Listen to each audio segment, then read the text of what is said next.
And there it is. Just got done doing the last little bit of things on it, body-wise, before I start tearing it down. Kind of, again, putting all the new parts on it. See a little walk around for you guys. Just want to shout out to all my sponsors, Jimmy's Classic RC Company here in Crestview, Florida. Go see them for all your RC needs. Kelley's Automotive and Diesel Repair. Go see them for all of your automotive and diesel repair. DRD Graphics, they're the ones who made me this sticker package. They're the ones who've done all my wraps and everything these past few years. Just want to give a big shout out to Schaeffer's Racing Oil. I'm a dealer here locally, so if y'all need any Schaeffer's oil, let me know. Throttle Motorsports, I appreciate those guys. They're also active duty. They race drag bikes, and of course we had to change his logo a little bit. He had green lights down there. We can't have green on the race car. Multi-fire spark plug wires. That's what we run on the car. Got a good deal through them guys. Go hit them up. Tell them I sent you. Hooker harness. You want the safest belts in race and go with your hookers. FK rod ends. That's what's on every single heim joint or rod end on this whole car. FK rod ends, they make some good stuff. And of course me, Carbon Composites. There is no carbon really on this car because it's against IMCA rules. So, body is done, kind of cleaned it up a little bit. Might need to do some trimming here and there. I need to go through and finalize all of my body bracing. I did the Close Racing Supply body braces. So these Close Racing Supply body bracing is a lot easier to deal with than spring steel. And it seems to be a lot better. They've got some good spring in them. But like I said, they're just so much easier. This is a plastic piece into an aluminum, kind of like a crimped end. You slip them in. You can either do a bolt straight through them or a rivet. I haven't done those yet. I haven't really finalized everything back here. But like I said, when it comes to doubling up spring steel like you should be doing if you're running spring steel with the heat shrink and punching the holes through them, and just cutting spring steel alone is a pain. This is so much better, right? And it's pretty cheap too to do. But that's what we got going on for all body bracing. I do got a little card piece on here. But yeah, that's all I'm going to show for now. I've got to rip apart this whole front end. We're replacing just about everything. We're going to rip down the rear end, do a lot of pull bar stuff, bracket stuff, a lot of bolt-on weirs and BSB stuff back there. Well, we got the front end torn off, but went out, got some fuel for the weekend and 3 new tires. I don't think I've ever raced with 3 new tires on the car before. Maybe once, but not often. All right, little man out here. We're working on some tire prep. Yeah, kind of figuring out what we're running on this left front. So we got news on the right side, on the left rear, but we're just figuring out left front right now. He's helping me pick them out. He's squealing at whatever one I hold up to him, and he's like, that ain't good enough. Got a little safety Nancy's. What do they call them? Safety Sally's. I got a little bit of negative feedback from some people who are like, man, you got that baby out in that dirty shop, and you're holding them with dirty hands. And y'all, I am raising a alpha male right here. He ain't gonna be no little beta. He ain't gonna be one of them little kids holding their little deep frogs or tablets or anything. I ain't just gonna throw a phone at him just to get him shut up. He is gonna be a hard-working little man. That's why I got him out here. I want his first memories to be of us out here working together. I think that's important. One of my first memories of me growing up is me and my dad out in some big old shop where he had a Volkswagen. He had like 3 Volkswagen Bugs, I believe, at one time. One was yellow. One, I believe he had just the body and chassis sitting on top of these stacks of like 55-gallon drums, I think. This thing tall. Like, I was like under 2 when I still remember this. I just remember being out there and him working on that Volkswagen Bug that he was storing. And I had like a little 4-wheeler or a little trike or something that wasn't running, and he was trying to fix up, and I was trying to beg him to fix it up. That's like one of my first memories though. And hopefully Rhett's got about the same. Alrighty, we got this thing cleaned up. Don't know if it's in the video or not. We've been camping last weekend. Before that, I did all plugs and coil packs on it, put a new serpentine belt on it, new tensioner pulleys, and what else did I do? Oil change. Now I'm getting ready to crank it, and we're gonna drive it in front of the shop. after we connect the trailer to it to make sure all that is gonna be all right. And change the generator oil. I gotta do a generator oil, pull the plug. I might check the valves on. I don't know. I got a whole manual in there, maintenance manual that I'm gonna try to go through. Well, we've made a mess, but here's the car. Apologize for not doing much videos on it. There's a lot of good videos out there on how to do modified bodies. One of them being old number 7 Garage, so go check him out. He's got a really good videos and stuff if you really want to know how to build these bodies. I didn't really know what I was doing. This is the first modified body I've ever done. And I was doing it a little weird. This is a combo car. This is like a mix between an IMCA and a UMP body. Had to make a lot of compromises in some areas, kind of try to find middle ground between the two, and just kind of come up with something. But here it is. Fixing to load up. The RV is loaded up. The trailer's just about loaded up. I'm gonna get the car out of here. We're gonna take initial pictures with it.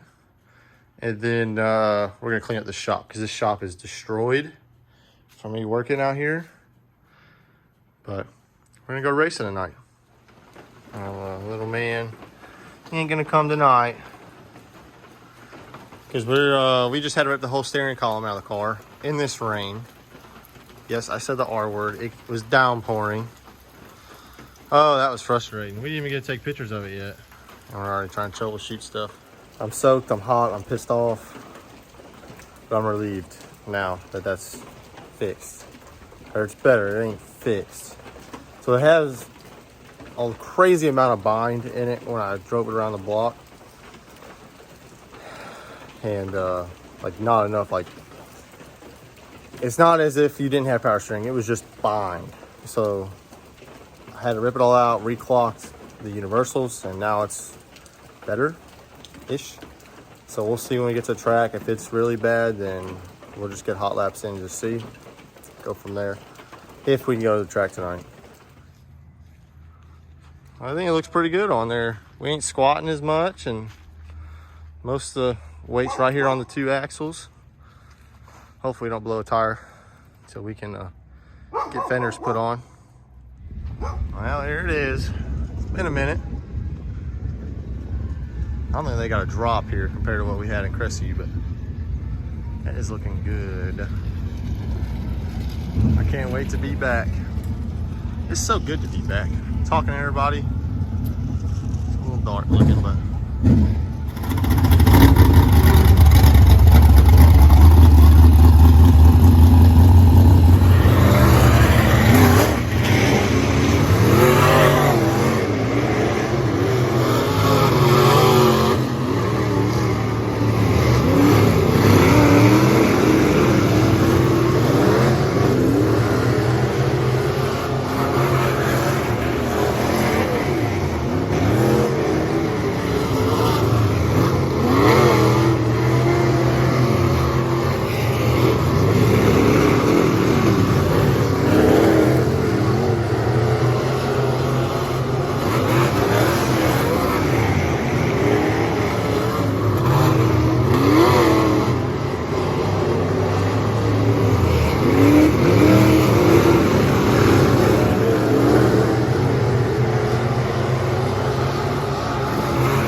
So, hot laps. It's hitting the chip really hard on entry, just kind of getting it rotate and roll out of it and get back in it. Didn't really change that, and I bumped up my chip. It was at 72, we're at 7,500 RPMs now. I really think I need a little bit lower of a gear. We gotta order one. I got everything higher than the one I got in it now. Probably about one gear set lower would probably be good. Heat race, supposed to start fourth, started third, finished third. Just still trying to learn the car, but man, the steering is just gonna wear me out tonight. Like, it is tough. I really gotta fix my entry on one. I think run a little higher, probably help a lot. But yeah, we're just learning this car, getting a feel for it, like learning what it does. I ain't really gonna change much setup tonight, just let the car go through the night, see what it changes, or see what it does throughout the night as the track slicks off. And yeah, the hot laps, track's a little dry, but heat race, it felt pretty gripped up in most spots. But I don't know where we start for the main. It's all on a point system and all that, so we'll see.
this morning.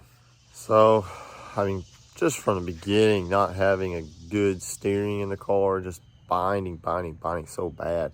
I probably should have loaded it up after the heat race, just because it was just so tight. And then y'all saw what happened in the main. I tried to hang on for a little bit, maybe make up some spots, but the steering just got super tight. After looking at the car, some front end stuff's kind of bent up pretty good.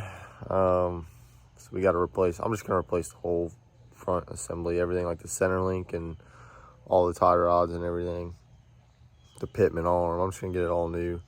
The RV did amazing. You could hardly tell that trailer was back there, only when you're stopping, because we don't have brakes on it. This thing is freaking awesome to have at the racetrack.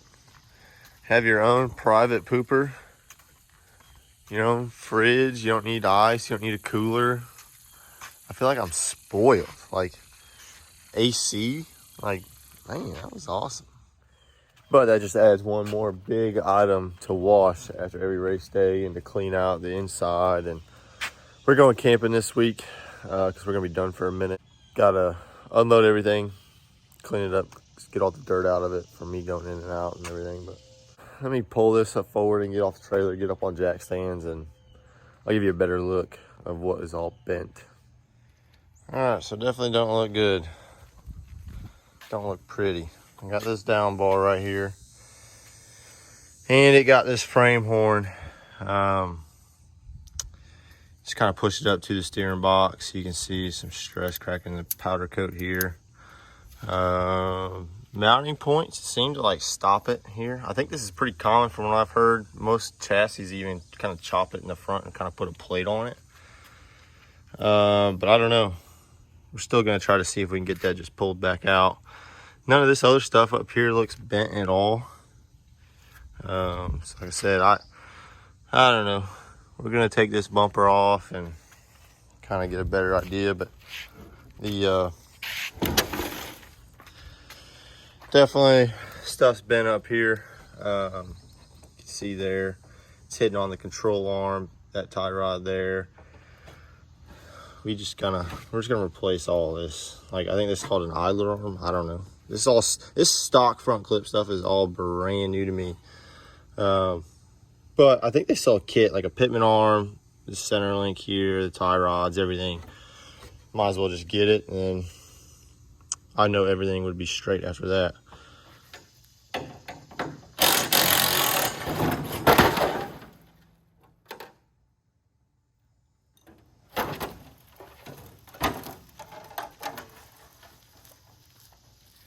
So it's definitely been up a little bit.